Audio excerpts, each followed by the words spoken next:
¿Qué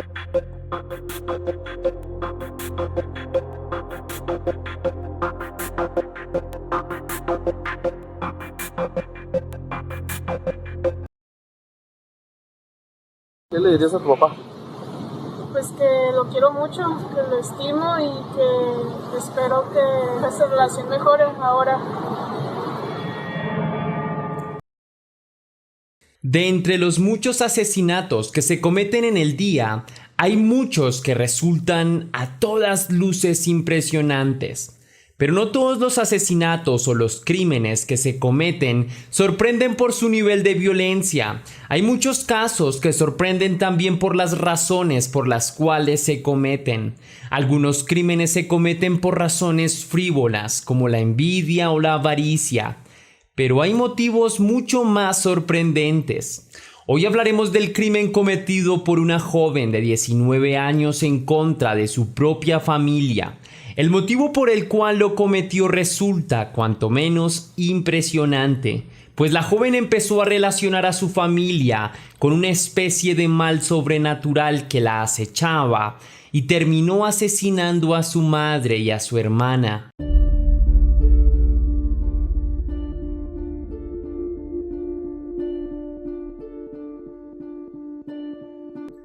Anastasia Leshchenko nació en 1996 en San Luis Potosí, México. Era hija de una familia de inmigrantes ucranianos, Igor Leshchenko y Yulia Masny, 25 años antes de que ocurriera la tragedia que acabaría con la vida de Yulia. Ella e Igor se habían conocido en el mundo del espectáculo. Yulia era una mujer hermosa, era alta, tenía unos diáfanos ojos azules, su tez era blanca, tenía una tupida melena roja, alta, con un cuerpo atlético y un porte fenomenal. Pero además de esto, Yulia era bailarina, estudiaba historia, practicaba modelaje y tocaba el piano. A todas luces era una mujer a quien la suerte le había sonreído en la vida. Igor, por su parte, era bailarín y en medio del mundo del espectáculo, trabajando para un circo, se conocieron. El amor surgió temprano y los proyectos conjuntos también. Pronto Igor y Yulia contrajeron matrimonio, pero la vida en Ucrania no les satisfacía del todo, así que juntos empezaron a buscar nuevas salidas. La pareja de bailarines decidió abandonar el circo en el que trabajaban y decidieron trabajar juntos de forma independiente. Años más tarde, su carrera empezó a consolidarse y una empresa los llevó a México, donde decidieron continuar con su vida. En 1996 nació su primera hija, Anastasia. Luego de algunos años de estar peregrinando a lo largo y ancho de México, e incluso con breves paradas en Estados Unidos, la familia finalmente se asentó en Tijuana, Baja California. Los primeros años de la pequeña Anastasia transcurrieron con relativa normalidad. Su padre Igor se había dedicado a dar clases de gimnasia en un centro de alto rendimiento deportivo en la ciudad, mientras que por su parte, Anastasia se dedicó a dar clases de ruso y algunas clases de baile que salían de cuando en cuando. Durante muchos años, la familia vivió en el Boulevard Paseo Ensenada, número 2311, esquina con de la Lluvia en la sección Jardines del Sol, en la delegación Playas de Tijuana, en la fronteriza ciudad de Tijuana, Baja California. Años más tarde, en el año 2003, nació la segunda hija del matrimonio, Valeria Leshchenko. Para la familia esto supuso un enorme reto, pues la pequeña fue diagnosticada con discapacidad múltiple. La única habilidad que logró desarrollar fue la de caminar. El resto del tiempo la pequeña pasaba con la mirada perdida, no podía articular palabras y estaba ensimismada todo el tiempo. Debido al nacimiento de Valeria y sus problemas de salud, toda la atención se centró en el cuidado de ella, mientras que Anastasia empezó a sentirse un poco desplazada, pues sentía que toda la atención la dedicaban a su hermana. Anastasia siguió creciendo. En teoría era una niña normal, aunque no se mostraba demasiado alegre en casa. No sonreía con frecuencia y pasaba gran parte de su tiempo en el computador compartiendo música en redes sociales y varios posteos en su muro de Facebook. Anastasia seguía creciendo y muchas partes de su vida fueron obviadas a ojos de sus padres. La joven en su adolescencia adoptó gustos curiosos. Le gustaban las películas gore y de terror. Prefería pasar el tiempo sola y reñía a menudo con su madre, pues Igor se había ido de la casa varios años atrás. Su familia se dio cuenta que Anastasia tenía un carácter bastante diferente del que a ellos les hubiese gustado que tuviera cuando le descubrieron un tatuaje que se había hecho detrás de la oreja. Este realmente solo era el principio. Yo me percibí un cambio de su actitud. Empezó a ser más grosera, empezó a ser más rebelde, no prestaba atención a los estudios. Ahí empecé a exigir, ahí empecé a poner mano dura. Producto del descuido por parte de sus padres, Anastasia había comenzado a probar el alcohol desde una edad temprana. Pero como vino el alcohol, también vinieron las drogas.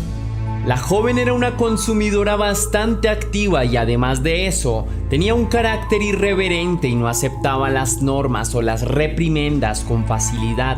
Durante su adolescencia, cuando tenía 15 años, había tratado de encontrar empleo para escapar de su casa. La joven sabía hablar inglés, español y ruso, pero nadie la contrató. Años más tarde, en febrero de 2015, Yuliya publicó en Facebook que su hija Anastasia había desaparecido sin dejar ningún rastro.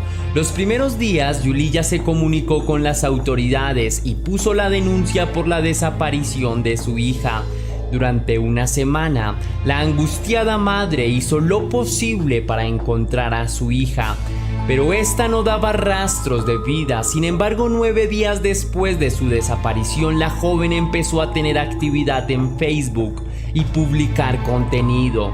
Tiempo después, Anastasia publicó en Facebook que estaba perfectamente bien, que había viajado junto con sus amigos a Sinaloa y había conseguido empleo. Yuliya se tranquilizó porque su hija se encontraba bien de salud y porque, en teoría, no le había sucedido algo. No obstante, esto era un claro indicio que la vida de Anastasia no era color de rosa y que en su vida nada estaba bien, pues continuamente quería escapar de su hogar y no dejar rastro. Durante los días siguientes, Anastasia empezó a publicar imágenes de personas que se lastimaban, que consumían pastillas o que ponían un punto final en su vida. Algún curioso en determinado momento preguntó a qué se debían estas publicaciones, a lo que la muchacha respondió que simplemente así se sentía ella. Un tiempo después, Anastasia volvió a casa, pero algo se había roto decididamente en ella. La mirada diáfana de la niñez había perdido en ella todo su brillo. La inocencia había sido suplantada por otra cosa totalmente distinta. En sus ojos se adivinaba un profundo dolor, una pena que no dejaba de agobiarla día y noche y que probablemente la perseguía hasta en sus horas de sueño. Desde su retorno a casa, Anastasia había cambiado drásticamente su comportamiento. Se había vuelto más hostil y todo el tiempo reñía con su madre. En sus adentros se había incrustado una incertidumbre que la fue invadiendo y que necesitaba ser expulsada por cualquier medio. La tragedia estaba a punto de ocurrir. ¿Qué le dirías a tu papá? Pues que lo quiero mucho, que lo estimo y que espero que esa relación mejore ahora.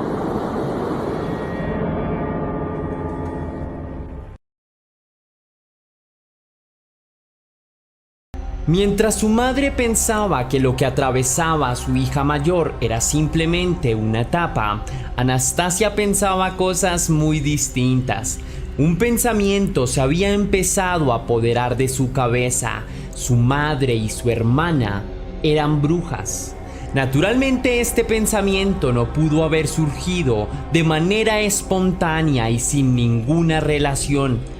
Probablemente Anastasia había entrado en un estado de conciencia alterada, producto del consumo de sustancias y debido a la gran cantidad de material visual y narrativo que consumía de historias de terror que la impactaron profundamente. En los días siguientes, Anastasia empezó a buscar frenéticamente en internet cómo se mataban brujas, leyó compulsivamente cientos de casos sobre asesinos seriales, los más crueles, y escuchó historias acerca de cómo se hacían en partes a las personas, cómo se les podían sacar los órganos e incluso cómo podrían torturarse.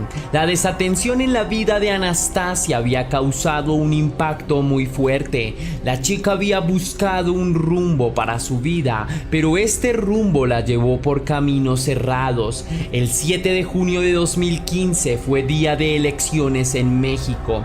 Ese día, Anastasia, en horas de la noche y asaltada por pensamientos negativos y sangrientos, se dio cuenta de que la decisión ya estaba tomada. Su resolución era absoluta. Al día siguiente haría lo que durante varias semanas había estado planeando y todo lo que quitaba su tranquilidad.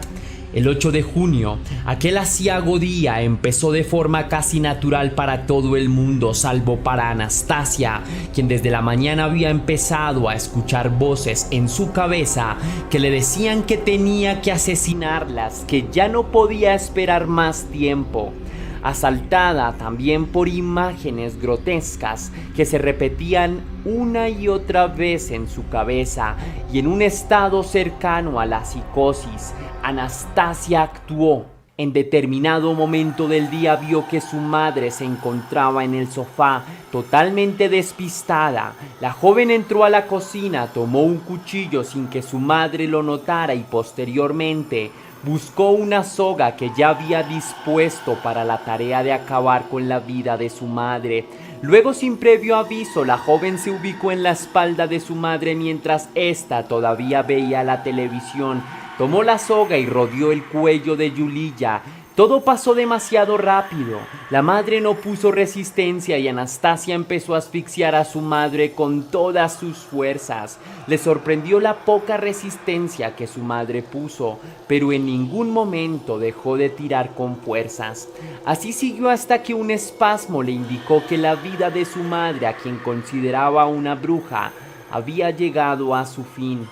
Sin sentir remordimiento o pararse un segundo a pensar en lo que había hecho, Anastasia continuó con su misión. Se dirigió al cuarto de Valeria, la acomodó tranquilamente al borde de la cama. La niña la miraba sin mirarla, sin saber muy bien qué ocurría y obedeciendo mecánicamente a las órdenes de su hermana. Anastasia repitió el proceso, rodeó el cuello de su pequeña hermana con la soga y empezó a tirar de ella con fuerza. La pequeña tampoco trató de defenderse y al cabo de unos minutos su vida se apagó tal y como lo había hecho con su madre. En total, todo el proceso de asesinar a su madre y a su hermana le había tomado alrededor de 20 minutos. Pero la cosa no terminaba ahí. Anastasia también planeaba hacer partes a sus familiares, pero para esto había leído que tenía que esperar a que los cuerpos se enfriaran. Acto seguido, Anastasia salió tranquilamente de su casa, paseó durante alrededor de 1 hora y media y al cabo de ese tiempo regresó a casa como si nada hubiese sucedido. Al entrar, Anastasia se encontraba en una especie de estado de trance. Todo lo hacía de manera automática, sin pensar demasiado en sus acciones. Lo primero que hizo al regresar a la casa fue tomar un cuchillo y tratar de extraerle los ojos a su hermana. En vista de que la tarea resultaba imposible, fue nuevamente a la cocina y tomó un cuchillo más grande. Esta vez tuvo éxito. Luego de extraerle los 2 ojos al cuerpo de su hermana, los arrojó por el inodoro. Lo que hizo a continuación fue una auténtica carnicería. Primero tomó el cuchillo y tanto a su hermana como a su madre les extrajo el corazón. Posteriormente empezó a quitarle las extremidades a su madre, una por una, incluyendo la cabeza. Luego hizo exactamente lo mismo con su hermana. Una vez finalizó su tarea, se dio cuenta del enorme reguero de sangre que había dejado por toda la casa. Sus precauciones no habían servido para nada. Anastasia tomó las cabezas de su hermana y su madre y las llevó al fregadero. Allá trató de lavarlas. También a su madre le extrajo los ojos.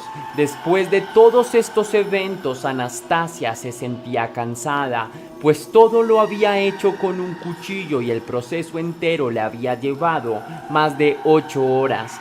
Sobre la 1 de la mañana, la joven salió a la tienda y compró varias bolsas negras. Regresó a su casa y puso las distintas partes de su madre y de su hermana en las bolsas. Acto seguido, la joven se fue a dormir. Al día siguiente, Anastasia salió tranquilamente de su casa en varias oportunidades y puso las bolsas de basura afuera de su casa. Aquel día varios vecinos la vieron entrar y salir y dijeron que incluso habían visto varios jóvenes entrar y salir de la casa. Anastasia actuaba totalmente normal. Nadie sabía que había asesinado y hecho partes a su madre y a su hermana. Durante los días siguientes, Anastasia siguió actuando con total naturalidad. En su comportamiento no se podía adivinar una conducta extraña o más extraña a lo que comúnmente ella demostraba. Pero había algo intrigante, y es que desde hace 2 días que los vecinos no veían a Yuliya. Además de esto, en la casa de su vecina había un olor putrefacto que lo invadía todo. La comunidad alertó a las autoridades, quienes llegaron hasta el domicilio de Yuliya. Cuando intentaron entrar, se encontraron con que no había nadie en casa, pero el hedor era tal que era evidente que había algo extraño en esa casa. Las autoridades trataron de investigar de dónde provenía el olor y en las afueras de la casa se encontraron con 3 bolsas negras. Cerca de ellas el olor era todavía más fuerte, así que los oficiales miraron su contenido y la sorpresa que se llevaron fue tal que casi los hace caer. Los cuerpos ya estaban en pleno estado de descomposición. Hay cientos de moscas rondando y gusanos. Las autoridades pidieron ayuda a los vecinos para identificar los cuerpos. Todos sabían muy bien quiénes eran: Yuliya y su hija menor Valeria. Los oficiales inmediatamente se dieron a la tarea de ubicar a la otra hermana. No pasó demasiado tiempo hasta que encontraron a Anastasia, quien se encontraba en el mismo barrio en la casa de una amiga. Al llegar las autoridades le preguntaron a la joven si sabía por qué estaba siendo aprisionada. La joven sin miramientos respondió: "Es porque maté a mi hermanita y mi mamá".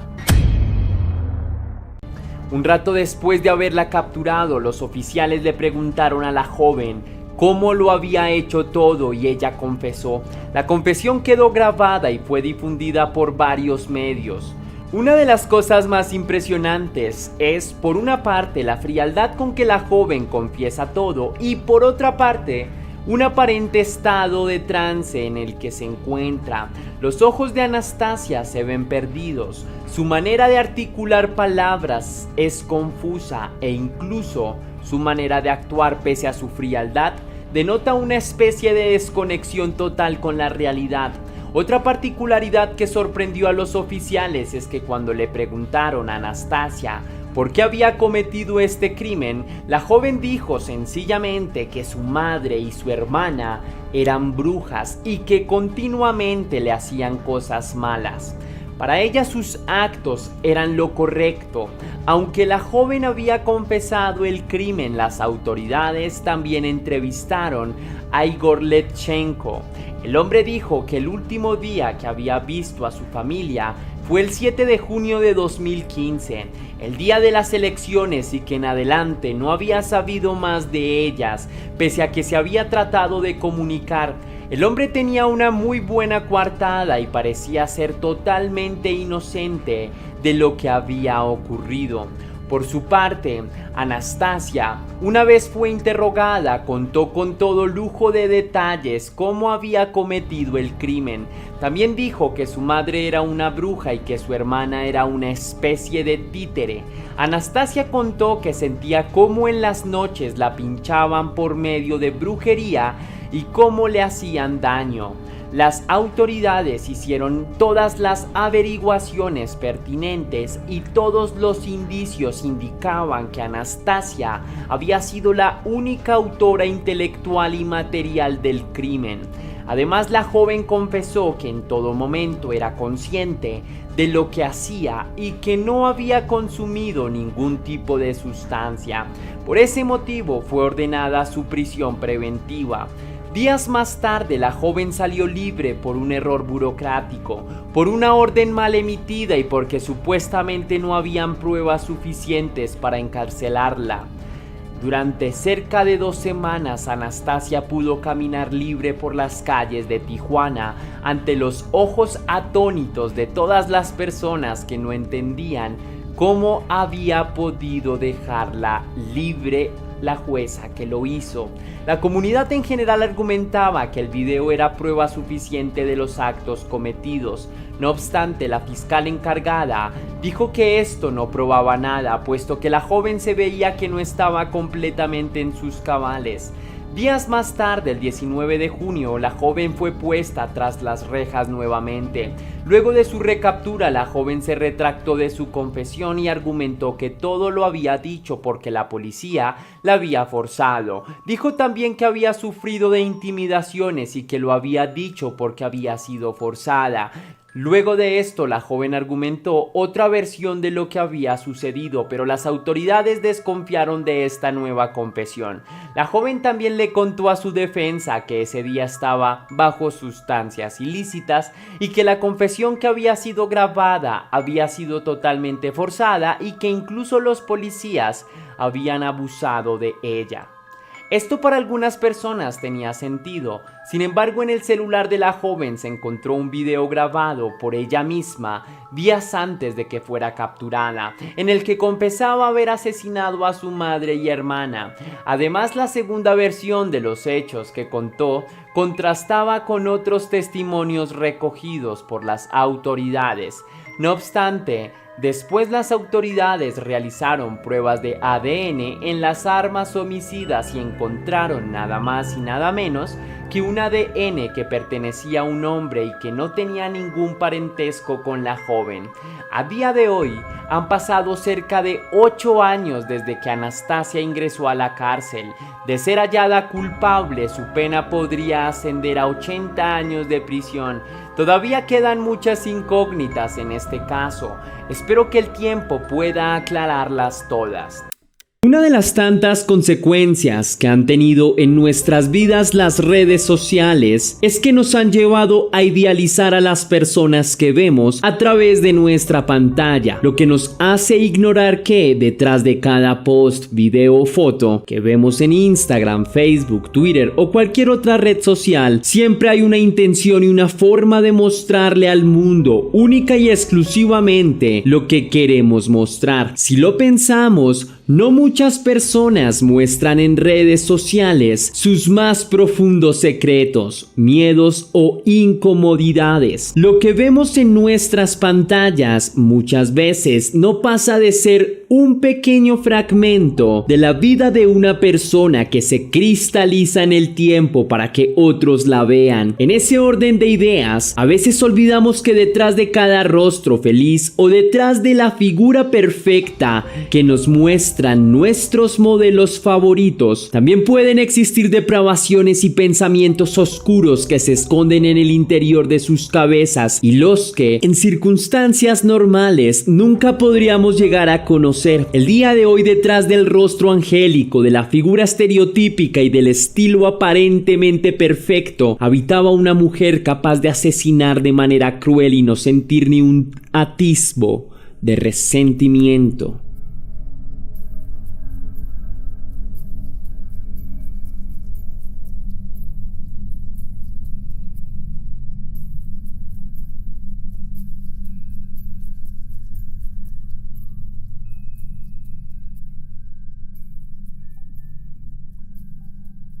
El 11 de diciembre era un día completamente común en la ciudad de Comrat, en Moldavia. El día había transcurrido rápido y las soleadas horas del día habían pasado rápidamente por la noche que se asomó de manera prematura. En la comisaría de la policía de la ciudad no había demasiado revuelo. A lo largo del día, las llamadas a la línea de emergencias no habían sido demasiadas y las que habían entrado solicitaban auxilio con crímenes comunes como hurtos o pequeños accidentes automovilísticos. Hasta ese punto, la jornada era un éxito completo en materia de seguridad. No se habían presentado episodios demasiado violentos hasta el momento, o eso creían las autoridades. Pocas horas habían pasado desde que la luz del día había sido reemplazada por la oscura noche cuando la línea de la policía sonó. El ruido telefónico, tan maquinal como siempre, no pareció asustar a nadie. No esperaban que aquella llamada los pusiera a correr por toda la ciudad para dar con una criminal que estaba libre. Del otro lado del auricular hablaba un joven no mayor a los 25 años. Su voz sonaba atropellada, como si en ese preciso instante estuviera haciendo acopio de todas sus fuerzas para expresar la situación. El joven en un principio comenzó a relatar cómo su novia había acudido esa misma noche a su casa. Dijo que habían empezado a beber unos cuantos tragos y que en un principio todo estaba bien. Sin embargo, pocos minutos después de la llegada de su pareja y producto del alcohol, la chica empezó a perder la cordura, o al menos así lo había pensado el muchacho, pues su novia había empezado a contar muchas cosas sin sentido. La novia de aquel muchacho le había contado que pocos minutos atrás había acabado con la vida de su madre. Le había contado que la había apuñalado varias veces y que luego le había sacado el corazón. El joven contó al oficial que atendía su llamada que en un principio había pensado que todo era producto de la borrachera que la mujer tenía y había continuado bebiendo con ella durante un rato más, pero al cabo del rato la joven se terminó quedando dormida, pues al parecer había estado bebiendo desde mucho antes de llegar a su casa. En ese momento el joven lo pensó varias veces, pero finalmente tomó la determinación de averiguar si lo que decía su novia era verdad. Sin embargo, no estaba preparado para lo que encontraría. El joven salió de su casa, tomó las llaves de su pareja y pidió un taxi, y en unos pocos minutos llegó hasta el hogar de su pareja. Los momentos en los que introdujo la llave en la cerradura, recordó la confesión de la mujer. Abrió la puerta con una lentitud pasmosa, como anticipando la macabra obra que estaba por ver. La cerradura giró y el muchacho entró a la casa y lo primero que notó fue un particular olor a hierro que ascendía con violencia en contra de sus fosas nasales. El chico siguió avanzando y a cada paso su respiración se entrecortaba más y más. En el piso había huellas de sangre. El chico siguió ese rastro y ante sus ojos encontró algo increíble. En el piso, rodeada de un enorme charco que provenía de su tórax, vio una mujer de pelo rubio. Era su suegra Praskovia Leikovic. Desde lejos, pues no se había atrevido a acercarse más, logró divisar que el tórax de la mujer estaba abierto de un lado al otro. También lo estaba en el lado izquierdo del pecho. Inmediatamente después de presenciar esta dantesca escena, salió de la casa a tropezones y llamó a las autoridades. El relato fue tan vívido, tan pormenorizado, que la gente que recibió la llamada no dudó por un momento que todo lo que le había contado aquel joven era cierto. Al joven le dijo que no se moviera del lugar, puesto que en pocos minutos hasta la escena del crimen llegarían las autoridades. 2 horas después, varios agentes de la policía llegaron hasta el lugar de los hechos. Una vez allí, se encontraron con el joven, quien nuevamente tuvo que repetir toda la historia. Esta vez,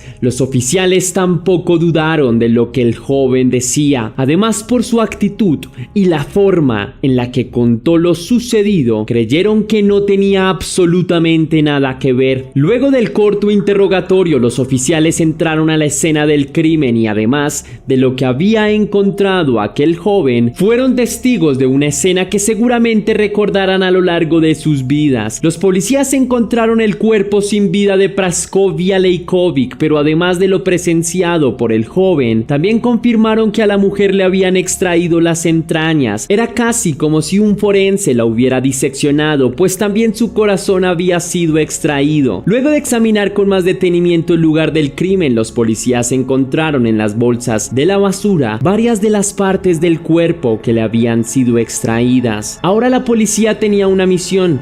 Tenían que capturar a la asesina, una mujer llamada Anna Lejkovic, una joven que había sido capaz de acabar de manera totalmente cruel y repulsiva a su propia madre. Pero entonces, ¿quién era esta chica?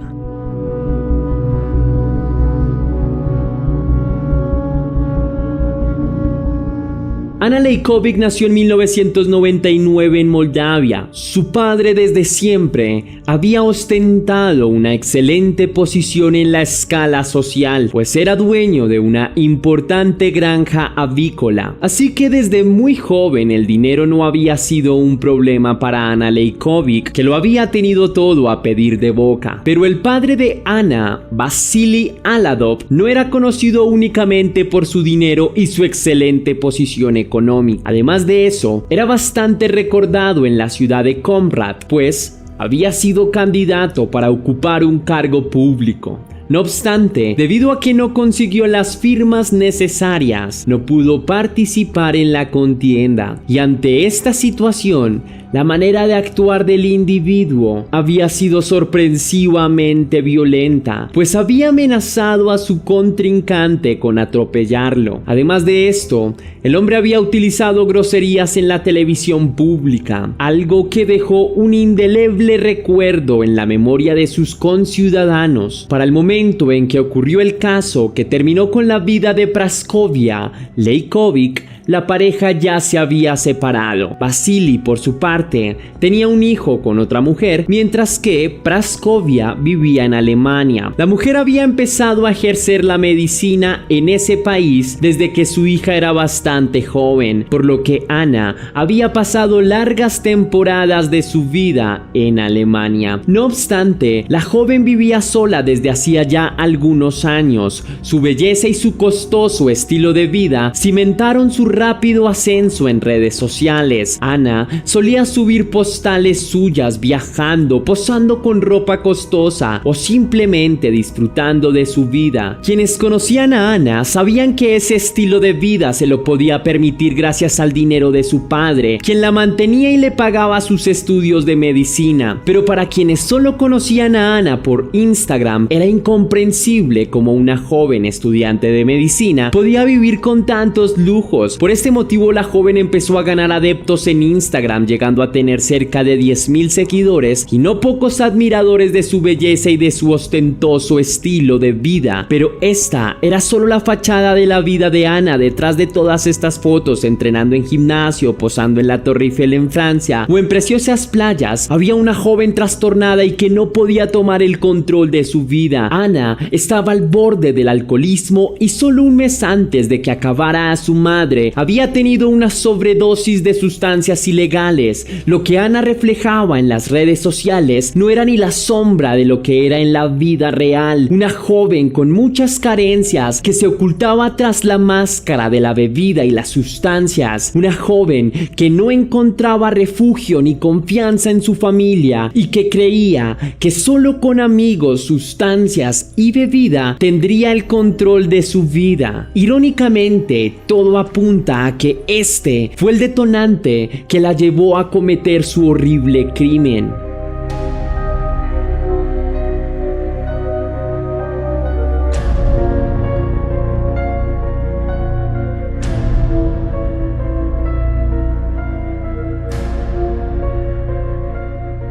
Un mes antes de ese lúgubre 11 de diciembre de 2020 en el que Ana acabó con los sueños de su madre, Praskovia Leikovic había recibido una llamada en Alemania y provenía de un hospital. El motivo es que su hija había sufrido una sobredosis de sustancias y la habían internado. Para ese momento su pronóstico era reservado. Desde ese momento Praskovia había empezado a preocuparse mucho más por su hija. Para nadie en la familia era un secreto el consumo desmedido de Ana en cuestión de sustancias y de alcohol, pero esto ya estaba fuera de control, pues prácticamente todos los días de su vida sentía la necesidad de acompañar sus vacíos emocionales con este tipo de actividades. Su madre había tratado de ayudarla desde hacía mucho tiempo. Desde hacía un año atrás le había contratado un psicólogo y había tratado, casi obligando a su hija a que asistiera a rehabilitación, pero nada había surtido efecto.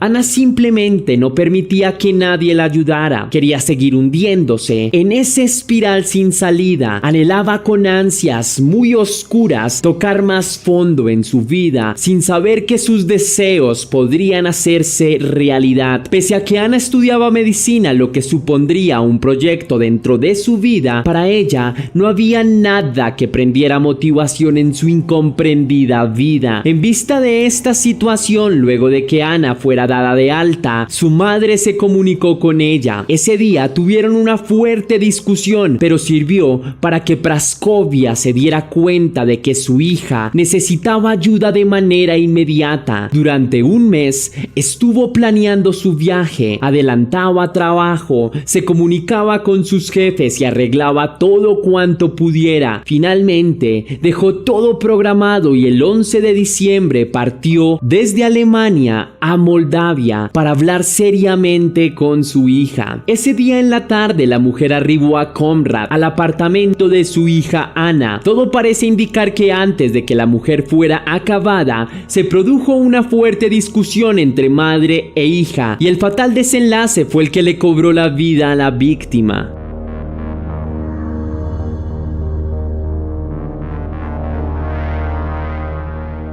Después de que las autoridades tomaran todas las evidencias del lugar del crimen, se dirigieron inmediatamente a la casa del novio de la joven para capturarla. No obstante, una vez la policía llegó a la casa, se dieron cuenta que la joven había escapado. La policía alertó a los medios de comunicación y las autoridades nacionales para tratar de capturarla. 72 horas después de iniciada su búsqueda, la joven fue finalmente capturada, pero en ese punto había aparecido una evidencia que tenía en el ojo del huracán a la joven. Después de la autopsia, se reveló que la mujer había extraído el corazón de su madre antes de que ésta falleciera y que le había propinado varias puñaladas. Durante aquellas horas, las redes sociales de Ana habían estallado. Miles de curiosos preguntaban si era cierto lo que publicaban los medios, y es que en las noticias aparecían titulares como "Instagramer acaba a su madre de forma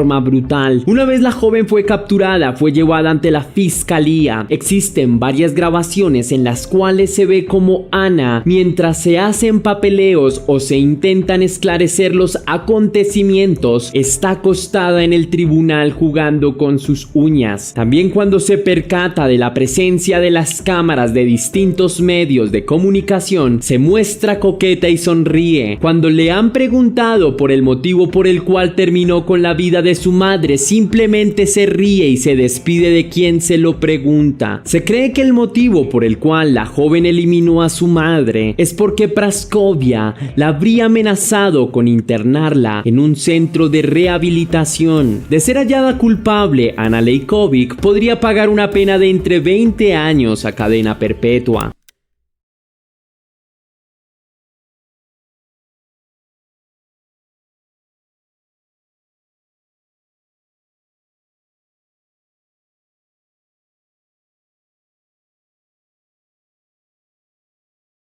Contaron hasta 3 entre susurros, luego golpearon salvajemente las cabezas de la pareja. Antes de iniciar con el caso de hoy, quiero enviar un saludo muy especial y cósmico a 2 leyendas, a Ana Catalina Pou y Modesto Zarate Abril. Gracias por el apoyo que le dieron al canal Leyendas, espero de corazón todo esté muy bien, que la vida esté muy bien, la salud también, sus familias espero que estén muy bien. Les envío un beso y un abrazo muy cósmico. Ahora sí, la pregunta del día de hoy es: en tu vida, ¿quién es más importante? ¿Tu familia o tu pareja? Déjame tu respuesta en la caja de comentarios. En el caso de un crimen horrendo, es más probable que el tipo grandote de rasgos fuertes y actitud grosera sea el presunto criminal antes que la dulce jovencita de rasgos angelicales y voz meliflua. Sin embargo, este juicio visual no puede ser objetivo, pues solo estamos determinando el cómo se ven y de esa forma no podemos adivinar lo que en verdad han hecho. A veces lo aparentemente dócil es mucho más peligroso que unas garras afiladas o unas mandíbulas con cientos de dientes. A veces lo más pequeño en la naturaleza puede ser también lo más letal, como aquellas ranas diminutas en el Amazonas con colores radiantes que advierten su mortal veneno con su belleza.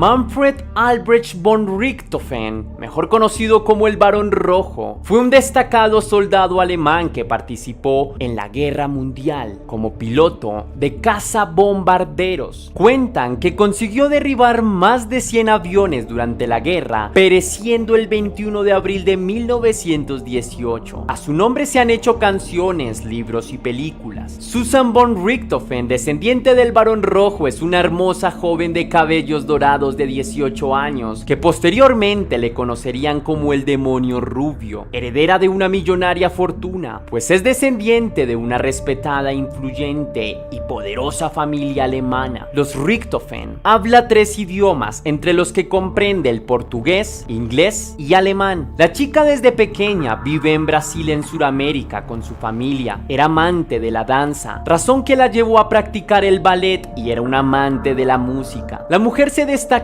por su gracia y precisión en la danza, su buen comportamiento y las altas notas que acostumbraba a alcanzar en la escuela, siendo una envidia para muchos de sus compañeros de clase. Susan Richthofen nació en Sao Paulo, Brasil, el 3 de noviembre de 1983. Es hija de Manfred y Maricia von Richthofen, una pareja compuesta por un ingeniero alemán destacado que además era jefe de una compañía estatal importante de infraestructura urbana, por lo que se encontraba con su familia radicada en Brasil por asuntos laborales, participando en la construcción de vías y barrios junto al gobierno. Su esposa y madre de Susan, Maricia Richthofen, de ascendencia brasileña y libanés, era una respetada psiquiatra, muy citada en el campo de la medicina, una eminente influencia académica en el campo científico, destacada por sus investigaciones y publicaciones. La familia Richthofen también integraba a Andreas Richthofen, el hermano 3 años menor que Susan, fanático de los videojuegos y el anime, con quien se llevaban bastante bien pese a que tenían gustos y pasiones muy diferentes. Los jóvenes tuvieron todo tipo de obsequios desde su nacimiento, fueron a los mejores colegios, disfrutaron de muy buena comida y de un buen hogar durante su infancia, con padres preocupados y atentos a facilitar la vida de sus hijos, por lo que los niños tuvieron muchísimas oportunidades en sus vidas. Nunca les faltó nada, y la palabra carencia poco significado tenía en esta familia. Susan von Richthofen en principio era una mujer relativamente buena, algo consentida y materialista, como era de esperarse entendiendo su casta burguesa. Sin embargo, no era rebelde ni problemática antes de enamorarse, aunque sí sociable y alegre, entregándose a sus estudios y pasiones como la danza. Su hermano menor Andreas von Richthofen era el contrario, un chico hogareño y bastante ensimismado que prefería estar en su computadora y en su cuarto la mayoría del tiempo posible, pues siempre consideró el mundo del anime y los videojuegos más interesante que el mundo real.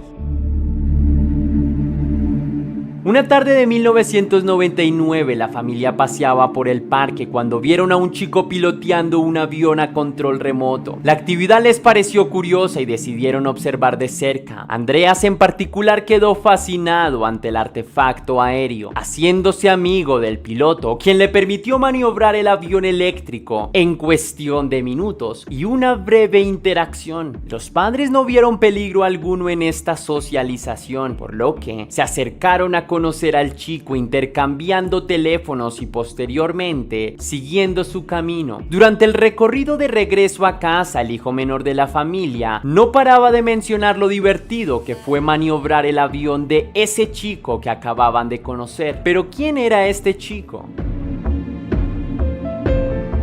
Daniel Kravinhos es un chico de 19 años, amante del aeromodelismo, de los aviones a escala coleccionables y de algunos artefactos aéreos como el que piloteaba aquella tarde de 1999. Él mismo armaba y vendía sus propios artefactos, siendo uno de los mejores pilotos de aviones a escala alrededor del mundo. Un tipo agradable que a todos en la familia Richthofen cayó muy bien en un principio. La empatía de los aviones con la familia viene desde los días de su abuelo, el Barón Rojo, por lo que consideraron una buena señal y el inicio de una trágica amistad. A pesar de la diferencia de edades, primeramente, Daniel se relacionó con el más pequeño de la familia, Andreas, de 13 años. Juntos paseaban en bicicleta y piloteaban aviones a control remoto. La familia veía estas actividades como positivas, pues su hijo se empezaba a relacionar con otras personas y de hecho, este era su primer amigo, algo muy inusual, pues el chico solía andar ensimismado en sus series de anime. Aunque Daniel era mayor que Susan por un año, la joven quedó completamente enamorada de él, confiando en que había sido aceptado por su familia. Por esa razón decidió escribirle y mandarle una carta de amor a través de su hermano menor, el cual la entregaría una tarde de paseo con su amiga. Obviamente Susan tenía nervios de no saber cómo iba a reaccionar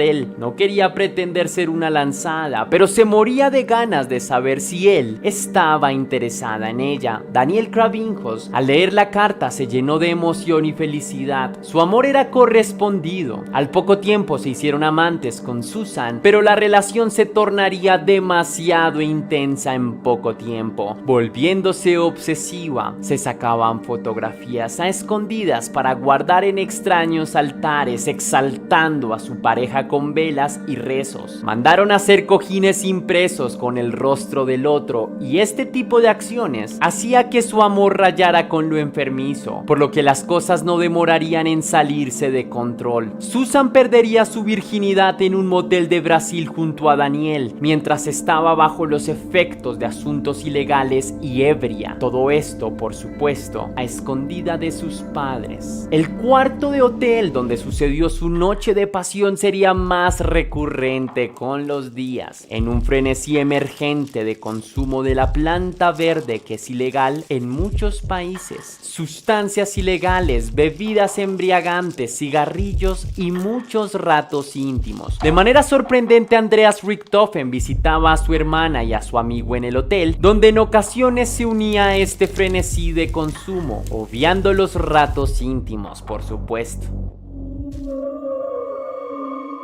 Manfred y Marisia von Richthofen empiezan a notar el extraño y radical cambio de actitud de su hija, quien se hacía más rebelde, más grosera y más desalineada, actitudes que nunca antes había mostrado. Sus padres comenzaron a sospechar de Daniel, pues fue desde que empezaron a salir juntos que la joven empezó a cambiar, algo que también les impresionó mucho, pues creían que la relación de estos dos jóvenes no iba a ser algo más que un romance pasajero, pues Susan era de una prestigiosa clase alta, mientras que Daniel Kravinhos era un sumergido en toda clase de problemas sociales. Es acá cuando los padres deciden mover sus influencias e investigar a fondo quién es el amante de su hija, el supuesto aviador de maquinitas a control remoto. Descubriendo su oscuro pasado y los antecedentes de su familia, su padre tuvo problemas legales por suplantación, siendo arrestado por cometer múltiples estafas. Su hermano hermano, Christian Cravinhos, está recluido en un centro de rehabilitación desde hace tiempo, debido a una fuerte adicción que lo llevó a cometer actos repudiables y agresivos. Finalmente, Daniel Cravinhos, que como si siguiera los pasos de su hermano, reporta un serio antecedente de consumo excesivo, siendo un par de veces detenido por la policía debido al porte ilegal de sustancias. Si bien estos antecedentes suelen ser problemáticos, lo son aún más para una familia tan influyente y perteneciente a la aristocracia como los Richtofen, quienes no podían permitirse el desliz de su hija por más amor que hubiera de por medio. Así que los padres prohibieron a Susan rotundamente seguir la relación con Daniel Cravinhos. Durante un año la pareja siguió desacatando las órdenes paternales, se veían a escondidas en el hotel ignorando la prohibición de sus padres. Susan incluso faltó a su ceremonia de grado, organizada con meses de anticipación, siendo un evento sagrado para la familia, solo por compartir con su pareja. Esto desató un inmenso problema que aumentaría en el Día de la Madre, cuando nuevamente falló a la ceremonia familiar por escaparse con su novio. Al llegar a la mansión, la madre abofeteó a su hija delante de todos, completamente ofendida por su afrenta. El gesto aumentaría la rabia de la joven, que descaradamente seguía frecuentando cada vez más a su tóxica pareja. Incluso hubo varios altercados físicos entre Daniel y Manfred, padre de la hija, quien amenazó a Daniel por acercarse a su casa o a su hija mientras lo golpeaba en la cara. Su hija, presente en las peleas, se cargó de aún más cólera contra su familia, pues para ella no había nadie más importante que su pareja, incluso por encima de sus padres. Desesperados, los jóvenes obsesionados planearon entonces algo macabro, una estrategia para salir de una vez por todas de los padres de Susan y quedarse con una cuantiosa herencia, libres para amarse y millonarios para vivir tranquilos el resto de sus vidas.